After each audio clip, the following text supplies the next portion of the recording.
he was paired with a fucking kid that looks like he's in middle school and his slutty girlfriend to have a few. That's right. That's right. Hey, welcome to 3 Count Commentaries. This is your host, MagMongoSlade. Today, we'll be talking about the beef between Miro, Kip Sabian, and Penelope Ford versus Jim Cornette, and what I am calling virtual signaling versus shock jocking. Both are, for money, pretty much. So, where does this begin? This begins with Jim Cornette talking about Penelope Ford, and he basically called Penelope Ford a slut. And I guess Miro just heard about it on March the 13th because he took it to Twitter. He says, at 2B Miro, at the Jim Cornette, if you call Penelope Ford a slut again, I'll come like God's wrath on you. You understand? I will personally drive to your basement. He continues, people like Jim Cornette bring not only wrestling down, but young women and men get abused and name called for 40 views on YouTube. Then he says, answer me, you mark, at Jim Cornette. In which Brian Last said that Jim Cornette will likely respond on the podcast on Tuesday. And somebody else says that, well, he called her Penelope Pitstop, not a slut. And more likely, Jim Cornette lives in a nicer home than you. Which Miro responded, I hope you never have a daughter. That pervert old man will call her a slut. From there, we get Kip Sabian. So after Miro says, if you call Penelope a slut again, I'll come like God's wrath on you. Kip Sabian responded, I'll be riding shotgun, although we will let her kick the piss out of him, just like he watches his wife, right, Captain Cuck, at Jim Cornette. Kip Sabian continues, legit, Jim Cornette is a total all-talk wet lettuce. His funeral is going to be a joyous occasion. He continues, just a heads up, the man was released from the NWA for quote-unquote racist comments, which covers the racist part, and has been known for his sexist comments towards women for years, covering the sexist part. Because basically, Kip Sabian said that Jim Cornette was a racist and a sexist, and then people just said, well, you just throw that around, you call everybody that, and he's saying basically he got fired from the NWA for making a racist joke, and he's been making sexist comments for years. Anything else, you have nothing to do with this conversation, so you're just wasting your own time. So then Penelope Ford responds, I mean, he has multiple times, but he lets people fuck his wife while he watches, so what does he think of her? But she's probably the only person besides himself he feels bad for because his little dick can't please her after 5 blue chews and needs other men to do it for him. Whew. All right, so there's a lot going on here, dog. This is a lot going on. So, now we got a lot of virtue signaling here. Now, normally I would go with what you call it, the white knighting. Taking up for the honor of milady. This is actually Kip Sabian's wife, right? So I'm okay with anything Kip Sabian has to say about this situation because that's his wife. I'm okay with Penelope Ford taking up for herself. That's fine. What the fuck does Miro have to do with this? I get that Miro is, I guess, legitimately friends with these people now, or he just decides to take, but he's leading the charge, saying that he's going to physically assault Jim Cornette if he says something else about Penelope Ford. Now, here's the thing about virtue signaling. Virtue signaling is to the in-group. A lot of people who are already fans of AEW or of Miro and all these people are going to look at this favorably. They're going to be like, and you look at, why Miro was trending. It was mostly positive reactions of people who are already fans of AEW talking about how Miro is the man, how Miro is so great, and he's such a great human. He's a great human because, everyone's a human now. You're not a man or a woman anymore. You're just a human. But that kind of thing. And that's basically it is, in a way, marketing towards those kinds of people, right? I know Miro for a long time has had a similar situation towards him and Lana. So maybe that's what it is. He has kind of dealt with this with him and Lana, especially when they were doing the Lashley thing. They talked about getting death threats. They talked about, Lashley got death threats, Lana got death threats, and people went online and called Miro a cuck, and they was calling Lana a whore and all this kind of stuff. People get real abusive online.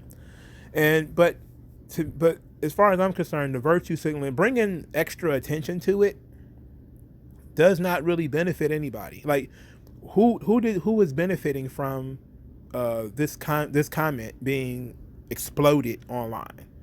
Most people never really listened to Jim Cornette. Otherwise, they would have, like, why did it take so long? Like, the video has been out for a long time before somebody actually took offense to it.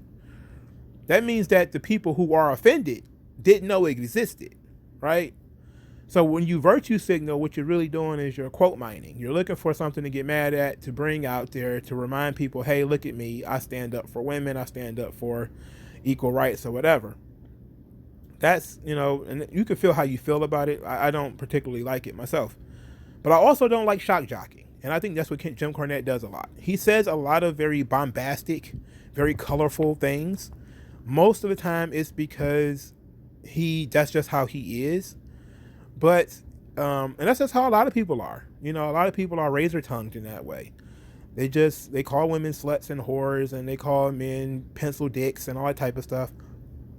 And Jim Cornette has had a long history of saying things about people and things about individuals, which kind of begs the question, like, how many times has he said horrible things about, like, the Young Bucks and Kenny Omega or Chris Jericho or Miro personally or anybody else? He said horrible things about some of these people, and nobody said a word. He calls a young woman a slut. All of a sudden, we out here marching in the street. We're patting people on the back digitally over this whole ordeal. This is a really crazy thing. Now, again, I will say Jim Cornette is a shock jock. He says a lot of things just to get attention because he knows that the more offense that he can cause to the AEW faithful, the AEW cult, the more his cult grows too. That's why he calls it the cult of Cornette. He knows his cult grows as he offends certain people more. He can't offend the WWE fans too much because a lot of them also take shots at WWE because the WWE fan base is the most self-deprecating in the world, and most of them, they love it, but they'll talk shit about it. They'll attack it all day. So it's not really a cult. Unlike AEW, where you're not really even allowed to criticize it. Look at what they're doing to that whole Girl on Cinema situation. And that is in partly the fault of Jim Cornette and Brian Last as well.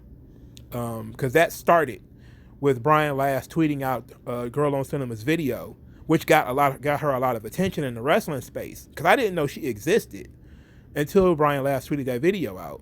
And then that brought a lot of negative attention from the AEW cult to this Girl on Cinema, who ended up getting copyright strikes on her channel and having to start a whole nother channel.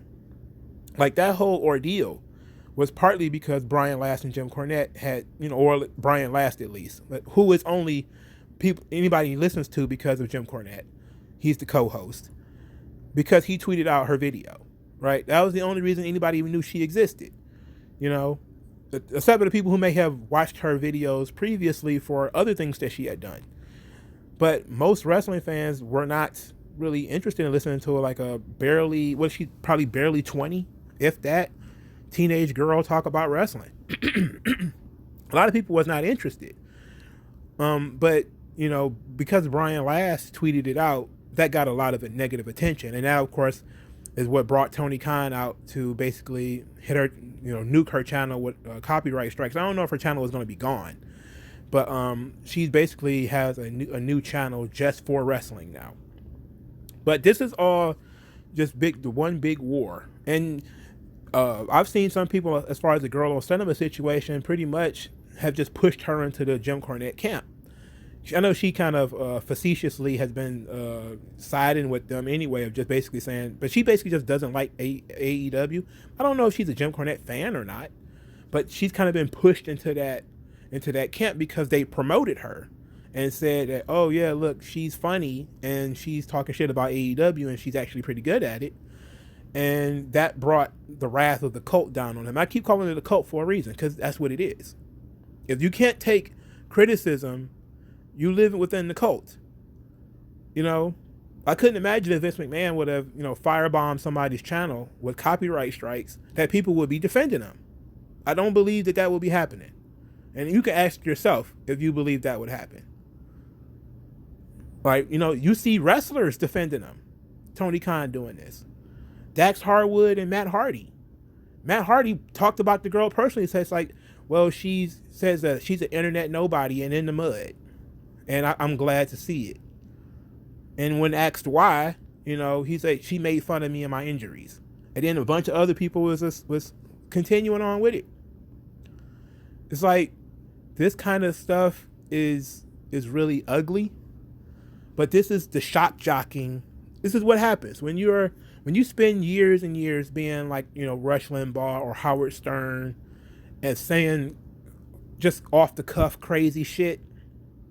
You do have a lot of enemies. There's a lot of people who are not fans of Jim Cornette before AEW came along because of the way he talks about WWE or the way he talks about other wrestling promotions, especially independent promotions, the way he talked about old wrestlers that they may have been fans of. Like, I know a lot of people who don't like Jim Cornette because of the way he talks about the Ultimate Warrior or the way he talks about Hulk Hogan or whatever. But that's just kind of how it is. But when AEW came along and all these people started to galvanize around it, it was a completely different ball game. But that's the shock jock thing. So we got the virtue signaling where we want to stand up for equal rights and equal justice, except for the fact that you can say whatever you want about Kenny Omega or Jon Moxley or anybody else, but you're not allowed to say anything about Penelope Ford, even though she's just on screen just like they are. It'd have been one thing if she had never appeared on screen and somebody had said something about her. I would say, okay, maybe it's not fair game because she's not in the business, but she's in the business, But to go quote mining, looking for something to get mad at, and then using that to sort of promote yourself it's kind of weird, man. It's really strange. And this wrestling business has gotten pretty odd, man. But it's a win-win situation for both parties. Because now Miro and Kip Sabian and all these guys who are oddly supposed to be heels in the storyline that they're in, which let's not go into that because this is not kayfabe. So, but in their situation, they are galvanizing the troops. The troops are surrounding them. Everybody's patting them on the back. Everybody's, yeah, good, strong woman, independent woman, and all that type of stuff. And then similarly, people are circling around Jim Cornette, patting him on the back for, standing up to AEW and all this type of stuff. So what are we going to get out of this? We're probably going to get a good 10 to 15 minute rant from Jim Cornette. Probably going to be pretty funny. Probably going to double down, triple down, probably threaten to shoot Miro because he threatened to shoot Brock before, and Miro is probably not as big as Brock, but not much smaller. He's definitely younger, but, it's going to be an ugly situation. But at the end of the day, it's going to blow over, but it's going to blow over until Jim Cornette says something else about somebody else on the AEW roster. But AEW they making it so easy. They're putting Maki Ito out there to sing songs and basically make fun of the wrestling business. Kenny Omega has been jamming his fingers in people's assholes and having people's faces shoved in his asshole. There's a lot, the whole stuff with the arcades and the video games. They create a lot of their own problems when it comes to AEW, just like WWE does, just like any product maker does. If you make a product, there's always going to be people who are going to criticize that product. And, you create your own, the people who don't like you. Now, Girl on Cinema was criticizing AEW before Jim Cornette and all these people found out who she was. So now she's going to dedicate herself to it because there's a lot of wrestling fans there to support her. There's also a lot of wrestling fans there to try to destroy her. And it's really unfortunate. So now we have to have this war of back and forth, trying to tear people down or attacking folks. And it's not really going to get us anywhere. Jim Cornette's he's been doing this for years. He's a veteran of the verbal wars. And Miro is a guy making threats on Twitter. It's probably not going to work out for him. But I found that it was interesting. Because I see all of this stuff kind of rolling together. That there is this Jim Cornette and Jim Cornette's not doing himself any favors because, like I said, he's being the shock jock and saying such crazy things about the stuff he said about Chris Jericho. When I made that video before about him breaking his years of friendship with Chris Jericho, him offending Jim Ross. Like Jim Ross has even come out and said, that Jim Cornette goes too far, and all that kind of stuff. But I mean, it is what it is. You have to ask the question though, why did they listen to it, knowing that he was going to say something that they didn't like, and then try to use that to support themselves? Because their storyline is losing heat. They're losing viewers. What else the reason is? Now, again, I'm perfectly fine with Miro or Kip Sabian, or Kip Sabian saying something, or Penelope Ford saying something, because it's about them personally. And maybe Miro is just their friend trying to stand up for him. But he seems to have started this. He seems to have started this, and I don't know if you start by defending another man's wife. I think you should let that man defend his own wife. I think that's really what you should let happen. But, when you're in the business of scoring points and virtue signaling, it doesn't really matter that much. But that's all, man. Thank you guys for listening. Like this video, share this video, subscribe to the channel. Use the hashtag 3 commentaries to support the channel. Follow me on Twitter at MongoSlade8. MongoSlade number 8 as one word. You can send me an email at mrslade84@gmail.com. And if you want to send cash, please do. You can find the Cash app in the comment section below. Thank you guys for your time. Let me know what you guys think of all of this, and I'll talk to you guys later. Peace.